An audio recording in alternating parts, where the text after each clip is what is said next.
모든 영상에 소개하는 내용들은 각자의 판단에 맡깁니다. 리 에이스 채널은 항상 모든 영상에 있어서 유료로 하는 것들은 신중하게 결정하시는 것이라고 말씀드립니다.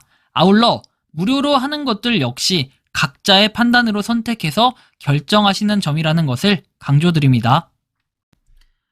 안녕하세요, 리 에이스입니다. 자, 여러분들 이번 시간은 파이코인 지갑 2단계하고 보안 추가 관련해서 한번 말씀드려보려고 합니다. 굉장히 흥미로운 내용인데 이번 영상을 끝까지 보시면서 어떤 내용인지 하나씩 살펴보는 그런 시간을 가져볼 테니 영상 끝까지 봐주시면 좋겠다는 말씀 드리며 지금부터 바로 한번 시작해볼 수 있도록 하겠습니다. 자, 일단 본 영상을 시작하기 앞서가지고 이 내용 같은 경우는 여러분들이 잘 알고 있는 시크릿파이 캔리님의 채널에 있는 내용에 일부 내용을 발췌한 건데요. 한번 보도록 할게요. 하나씩 뭐 I hate 잼씨하고 그다음에 마스페로씨가 뭐 이렇게 대화를 하는 시니어 파이오니어 방에서 있었던 내용들인데요. 이 내용을 좀 살펴보면은 이렇게 얼굴 인증 및 뭐 2단계 인증 제한이라고 해서 나와 있습니다. 이 내용에 보면은 앞으로는 지문 인식과 비밀 구절 외에도 파이 지갑을 열고 싶을 때 얼굴 인증이 포함되어야 되고 이렇게 하면 사기꾼이 적발될 수 있다고 생각을 한다. 이미 지원되는 기기에서 얼굴 인식 기능을 제공하고 있다는 점은 긍정적이다. 그렇지만 실제로 편리하지만 경우에 따라 문제가 발생하고 지갑 비밀 구절을 저장하지 않고 생체 인식 액세스에 의존할 수 있다고 생각을 한다 라고 해서 돼 있고, 그러나 휴대전화를 분실하거나 새 장치로 전환했을 때 생체 인식 액세스가 더 이상 유효하지 않다는 걸 알게 되고 다시 접속하려면 실제 24단어 암호가 필요하다는 거고, 이러면 정말 끔찍하지 않겠냐라는 이런 질문. 이해합니다만 제 문제 제기는 비밀 구절 분실이 아니라 개척자들이 사기꾼들에게서 속아가서 자신의 비밀 구절을 알려주는 경우 이 사람들은 결국 자신의 코인을 잃게 된다. 사기꾼은 얼굴 인증 없이는 사람들의 코인을 전송할 수 없으니까요. 전송이 허용되기 전에 2단계 인증, 생체 인식 질문과 같은 것이군요. 좋은 아이디어다. 저는 이미 이것이 고려 대상으로 코어팀에 넘겨졌다고 믿는다. 이것이 코어팀의 과제가 없다면 다시 확인하고 추가 답변해야겠다. 자, 아래 이어지는 글에서 니콜라스가 설명을 하지만 비밀 구절이 분실되면 얼굴 인증이나 다른 단계의 2단계 인증이 추가되어도 소용이 없다. 일부 개척자들은 이를 인지하지 못한다라고 얘기하는데, 여기에 따라 개발팀이 전달한 걸 보면은 비밀번호를 구현할 수 있냐, 파이코인을 전송할 때 필요한 지출 암호 말이다. 이렇게 하면 비밀 구절이 손상된 경우 개척자 지갑을 비우는 것을 방지할 수 있다. 약간 2차 비밀번호 같은 거를 얘기하는 것 같아요, 느낌이. 자, 그리고 정말 환영할 만한 기능이고 좋은 제안이다. 좋은 생각이다. 누군가가 같은 이유로 지갑에서 지출을 이체할 때 2단계 옵션을 제안을 했다.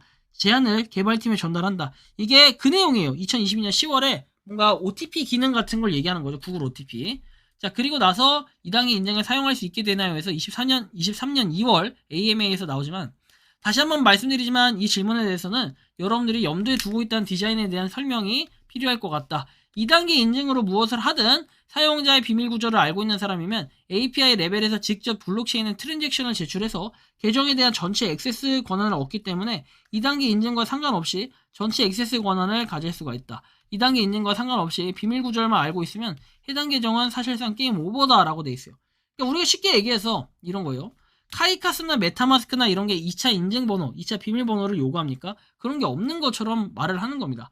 자, 그런데 이것이 친구, 가족, 동료 등 물리적으로 휴대폰에 접속할 수 있는 다른 사람들로부터 보호하기 위한 것을 의미한다면, 요거는 핀이 있는 기능과 같은 기능으로 인식할 수 있어서 두 가지를 모두 추가할 수 있다. 그런데 지금 당장에 누군가 비밀 구절을 입력하면 저희는 할 수 있는 것이 없다. 그리고 비밀 구절을 가져가면 그건 끝이다. 2단계 인증은 지갑에 액세스하기 위해 지문이나 페이스 아이디 사용하는 경우인데, 핀을 추가하고 싶은 경우 일부 지갑에서는 이를 지원하고, 따라서 이 추가 핀을 사용하고 싶다면 있으면 좋은 기능 섹션에 있는 이 기능에 매우 유용할 것이다. 그래서 이 섹션에서 필수 기능이 아니라 선택 기능으로 제공될 예정이다. 뭐 이런 내용은 있네요. 자, 그래서 질문과 관련해서 디자인을 염두에 두고 있다면 말씀해 주세요 라고 얘기하고, 그래서 쭉 내용들이 또 있는데 이 FA 쭉 내용이 나와 있고, 이 내용에 대해서도 보면은 사기 방지 무효과, 그 다음에 의심시 마그전 지갑 변경 추천이라고 되어 있습니다. 피싱 사이트 같은 거를 뭐 이렇게 들어갔을 때 사용 가능한 잔액으로 이동하는 것을 방지할 수 있냐고 했고, 실제 문제는 누군가가 피싱 사이트에 개척자들의 비밀 구조를 공유했을 것이고, 심지어 파이가 마이그레이션 되기 몇 달 전에 공유했을 수도 있다는 점이다.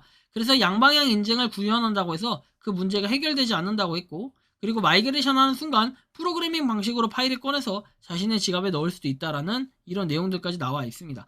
피싱 사이트와 키를 공유한 적이 있거나 의심되는 사용자는 마이그레이션 전에 지갑을 변경하는 것이 효과적인 해결책이라는 내용도 볼 수 있습니다. 자, 그리고 2단계 인증 관련해서 보면은 자, 지갑을 여는 키의 유일한 소유자는 여러분이다. 그리고 어떠한 조치도 코어팀에서 취할 수 없다고 했고 2단계 인증이 있더라도 스탁이 아닌 비밀 구조를 분실하면 파일을 잃어버린 것이다. 그리고 EFA 이런 것조차도 의미가 없다고 얘기를 했고 파이 네트워크 채굴 앱이나 브라우저 로그인을 위한 EFA는 좋은 용도다. 그래서 파이 네트워크에서 그렇게 했고 자산을 보유하기 위한 계정과 거래 공동 서명하기 위한 두 개의 계정을 이렇게 만들게 될 거다라고 나오죠. 그래서 EFA가 생기게 된다라고 얘기도 하고요. 그 다음에 내용을 보면 이런 여러 가지 내용들이 있는데 이렇게 크립토깅 씨도 얘기를 하고요. 자, 지문이 가장 좋을까요? 생체 인식을 활성화한 상태에서 잠든 사이에 몰래 지갑에 사기꾼이나 친구에게 파이콘을 잃어버린 개척자를 알고 계실 거다. 저는 생체 인식 잠금 기능도 좋아하지 않는다. 생체 인식 잠금 장치가 없어도 편리하게 사용할 수 있고 그리고 이 가능은 할 수 있지만 가능성은 거의 없다라고 얘기를 합니다. 그리고 지갑에 몇 가지 메커니즘을 추가하는 것에 대해 논의 중이다. EFA가 될지 정확하게 어떤 작용이 될지는 알 수 없다라고 얘기를 했었고 파이앱 내 지갑 보안 기능 강화라고 해서 어떻게 강화될지는 알 수 없지만 작년 11월 1일에 이런 내용이 있었다 정도 여러분들이 인지를 하시면 될 것 같습니다. 자, 그리고 나서 나왔던 내용에 파이 지갑의 보안 기능의 추가 여부는 차치하고 니콜라스가 계속 언급한 대로 비밀 구조를 분실한다면 그 어떤 것도 소용이 없다. 그래서 UI 2단계 인증으로 무엇을 하든 액세스의 권한을 가질 수 있기 때문에 사실상 의미가 없다는 거예요. EFA 넣는 거에 대해서는. 그래서 뭔가 비밀 구조를 탈취할 수 있는 것들이 많은 사례가 발생하는데 결국에는 여러분들 비밀 구조를 지키지 못하면 말짱 도루묵, 말짱 꽝이다. 이런 논리가 돼버리기 때문에 여러분들이 이런 것도 한번 생각하고 고민하고 고려해야 될 이런 부분이다라고 좀 말씀을 드릴 수 있을 것 같은데요. 자, 아무튼 좀 참고를 하시면 좋겠고 요즘에 좀 많은 일들이 일어나고 있지만 여러분들이 각별히 비밀 구절 같은 경우에는 주의하셔야 되고 여러분들이 관리 잘 하셔야 해킹을 안 당한다라는 좀 이런 말씀까지 드리면서 이번 영상은 여기서 마치는 걸로 하겠습니다. 도움이 되셨다면 구독과 좋아요, 알림 설정 부탁드리고 파이코인을 채굴하는 많은 분들 그리고 파이코인 생태계를 노력하시는 모든 파이오니어 분들 오늘도 파이팅 하시길 바랍니다. 리 에이스였습니다. 감사합니다. 평소에 궁금하셨지만 내가 시도해보기 어렵거나 시간 낭비하고 싶진 않고 새로운 제보를 해주실 분들께서는 아래의 주소로 메일을 보내주시면 제가 해결해드리겠습니다. 단톡방은 유튜브 검색창에 소통창구를 개설했습니다를 검색해주셔서 확인하시면 됩니다. 아울러 채널 멤버십 가입 시 다양한 혜택을 누리실 수 있으니 참고해주시기 바랍니다. 시청해주셔서 감사합니다.